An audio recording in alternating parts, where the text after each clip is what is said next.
शंभवे गुरुवे नमः। शंभवे गुरुवे नमः। प्रणाम करती हूँ अपने जगत गुरु शिव गुरु माँ भवानी के चरणों में मेरा प्रणाम स्वीकारो। प्रणाम करती हूँ साप दीदी के चरणों में मेरा प्रणाम स्वीकारो। प्रणाम करती हूँ आप सभी गुरु भाई बहनों के चरणों में मेरा प्रणाम स्वीकार हो। आप सभी का बहुत बहुत धन्यवाद करती हूँ। चैनल को सब्सक्राइब कीजिएगा, वीडियो को लाइक शेयर कीजिएगा, पूरी वीडियो सुनिएगा। आप सभी का बहुत बहुत धन्यवाद। सभी को मेरा बहुत बहुत प्रणाम। आगे सुनते हैं पुस्तक अन्न मिलाकर, पेज नंबर 211 से। क्या दिल्ली, क्या पटना और क्या रांची, आंसू के सैलाब के साथ बस था तो सूनापन। चारों ओर फैला सन्नाटा, सांसें थम गई, शरीर सन और हृदय शून्य। भौतिक और पारलौकिक ऊर्जा का विलक्षण समन्वय। दीदी राजमणि नीलम अब नहीं रही।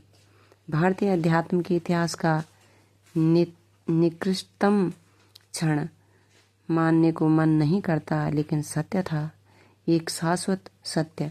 एक तरफ प्राची में भगवान भास्कर की शक्ति का उदय और दूसरी तरफ एक पारलौकिक शक्ति का ही लौकिक अस्त।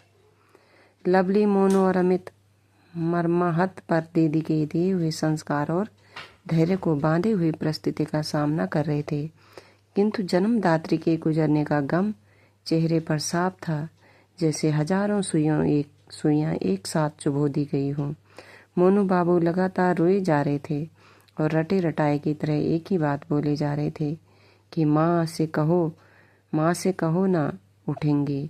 ऐसे में स्थिति को संभालने का जिम्मा लवली का रहा, जो वहां सामान को भी समेट रही थी। ऐसी विषम परिस्थिति को संभालना आसान भी नहीं, जब नौका सागर की उर्मिल तरंगों में डगमगा रही हो और हाथ से पतवार छूट जाए। ऐसी मनस्थिति में थे सभी। उधर रांची से साहब और अन्नू बाबू सगे संबंधियों के साथ पटना के लिए निकल गए। हरेंद्रानंद जी का चेहरा भाव शून्य। इस समय कोई उनसे क्या बोल सकता था। बस इतना पूछा गया कि कुछ खाएंगे क्या। वे मौन थे, चेहरा कसा हुआ, आंखें स्थावर। सूचना जंगल की आग की तरह फैल गई। मोबाइल की घंटियां लगातार बज रही थी। हजारों की संख्या में शिवसी से एम्स की तरफ बढ़ने लगे। चारों ओर बस गर्दन ही गर्दन। आकाश में उमड़ते घुमड़ते बादल घोर गर्जना कर रहे थे, मानो अब बरसें के तब बरसें। दीदी के पार्थिव शरीर को रासायनिक लेप के पश्चात ताबूत में रखा गया ताकि उन्हें पटना लाया जा सके। दिल्ली के स्थानीय गुरु भाई बहनों को एम्स आने की मनाही की जा रही थी, क्योंकि मौसम बहुत खराब था। सभी विस्मित थे। बाकी स्थानों पर मौसम साफ था। दीदी के अंतिम दर्शन को आए लोगों ने बताया कि जिन इलाकों से वे आ रहे हैं वहां तो बारिश नहीं हो रही है। वैसे भी भावनाओं का बांध जब टूटता है तो रुकने की बात कहाँ। प्रकृति भी कहाँ रुकने वाली थी। मूसलाधार बारिश का रूप लेकर अपनी शोक संवेदना प्रकट कर रही थी। बरसते मेघ और गरजना करता आसमान मानो कह रहा हो, लौट आओ लौट आओ। हरेंद्रानंद पटना आ चुके थे।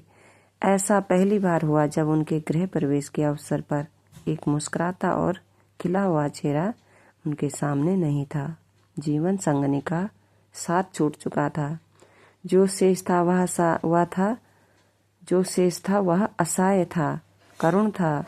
धीरे धीरे उनके सरकारी आवास के इर्द गिर्द लोग जमा होने लगे। सभी बस यही सोच रहे थे कि ऐसा कैसे हो गया।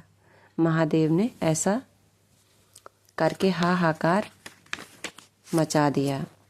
पर उस महाकाल को जब जो करना होता है वह घटित होता है। महाकाल की दया भी छलना है। शोक संतप्त प्रकृति भी अपने सभी क्रियाकलापों को भूलकर इस महान आत्मा को विदा करने के निमित्त मूक दर्शक बन गई।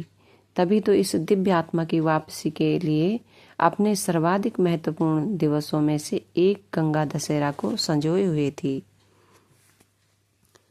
हवाई जहाज संध्या 7:20 पर दिल्ली से उड़ा और लगभग रात के 9:30 बजे पटना एयरपोर्ट पर उतरा। दिल्ली से आने वाले परिजनों के चेहरे पर दर्द की सीमा नहीं थी। अपनों को सामने पाकर दर्द को बांधे रखना असंभव था। सफ़ेद कुर्ता पैजामे में खड़े थे साहब और नज़दीक में थे अन्नू बाबू। हजारों की संख्या में लोग एकत्रित थे। दीदी और साहब के साथ आए हुए लोगों के बीच एक ही चीज वर्तमान थी, अखंडित मौन।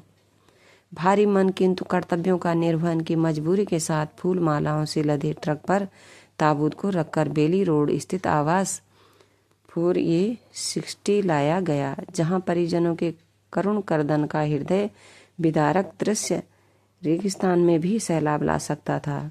घर की छत पर उनके अंतिम श्रृंगार की तैयारी हो चुकी थी। किसी में इतना साहस शेष नहीं था कि दीदी के कॉफिन यानी ताबूत को खोल सके। अन्नू बाबू आगे बढ़ते हैं। जननी की बंद हो गई पुतलियों का सामना करने का साहस वे ही बटोर सके। लकड़ी से बने तख्त को हटाते ही दूर छिटक गए। दिल को तार तार करता नीला हो चुका माँ का चेहरा बेटे की अश्रुधारा को रोक नहीं पाया। आज भी अन्नू बाबू की नसिका ग्रंथियां अगरबत्ती की उस गंध को पहचानती हैं और जब भी उसका एहसास उनकी इंद्रियों को हो जाता है वे विचलित हो जाते हैं।